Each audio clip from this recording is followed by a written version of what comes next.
COVID-19 has forced us to spend more time at home and with our loved ones, but has your relationship with your significant other improved or gotten worse?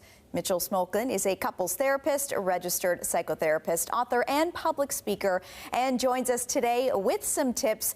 So Mitchell, with, of course, many people working from home these days, also watching the kids while learning virtually, focusing on a relationship can be a little bit more challenging these days. So can you first tell us a bit about what you've been seeing and more on why couples may be struggling? Well, I think that in many ways, the pandemic is a bit like a litmus test for our relationships. It's like taking a boat into a storm, or it's like when you're buying a house and you're checking the foundation for water after rainfall. So in many ways, I think, couples have had very different experiences in terms of how, as you pointed out, being homeschooling children and being closer has affected them. In some cases, couples have felt closer and maybe a bit less distracted by commutes and travel. And for other couples, it's been revealing. It's revealed perhaps some things that they needed to look at for some time. Now, when it comes to date nights, for example, those obviously not really happening right now in terms of going out. So what advice do you have for couples when it comes to really reconnecting?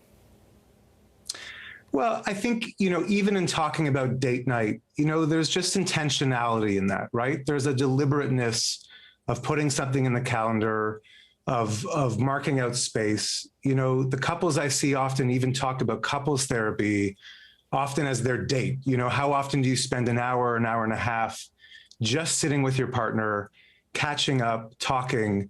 I think what's important in terms of couples that maybe aren't enjoying that private time together is to not panic, but to look at maybe that again as something that has to be looked at. If when they plan a date and maybe they don't look forward to it or they're struggling, to maybe just slow down and try to understand what's going on. But certainly it's very important when you notice with all that's going on and having to manage things at home, that you listen to those little alarm bells that go off when you're like, oh, it's kind of been a while since we've spent time together. But whether that's time outside of the house or at home, it's the quality of the relationship usually that dictates whether that's a success or not.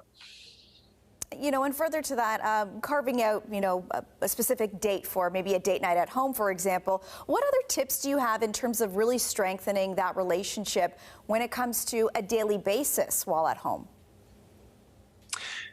In couples therapy, there's a golden rule. There's really a secret that helps me with every single couple that I work with and also in my own marriage.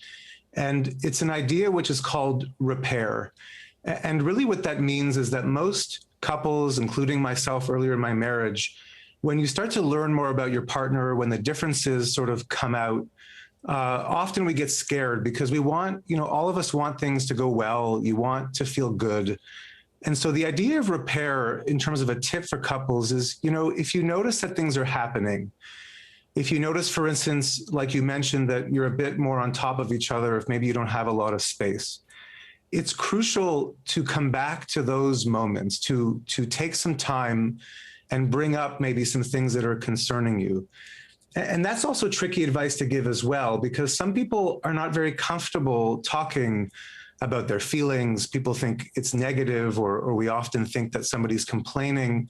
But I would just suggest to the people viewing that we really think about these conversations. They're called bids for connection, that it's like housekeeping. You need to come back.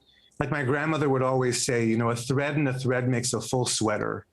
And so you can't let these little threads kind of build up too much without sort of coming back and debriefing and maybe, letting each other know how to take care of each other. I think the pandemic has just brought new circumstances, things that we're not used to, and that just requires more bandwidth from a checking in and reparative standpoint.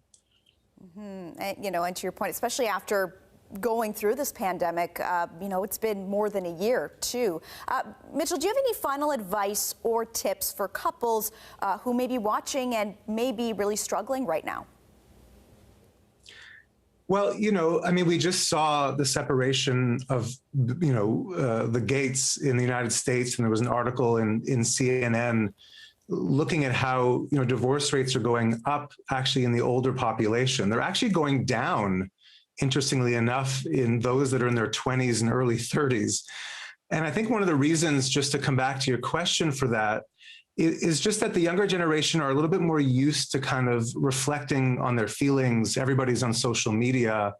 And some of the older generations just aren't used to maybe having to talk about their emotions or putting things into the first person. So I guess my tip is, for those that are watching and maybe realizing, in this interview that there are things to talk about, to be deliberate about it. And our relationships are very important.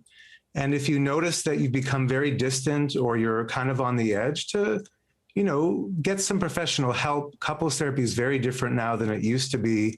And these things do not go away on their own. So if you feel like you've really made an effort to connect and you don't know what else to do, it's important, like if your car was in trouble or you need someone to come and do landscaping, just to reach out and maybe save one of your most valuable assets that you have in your life. Okay, some interesting insight during a time when many may be looking to reconnect during the pandemic. Mitchell, we really appreciate your time. Thank you very much for joining us today. Thank you for having me on.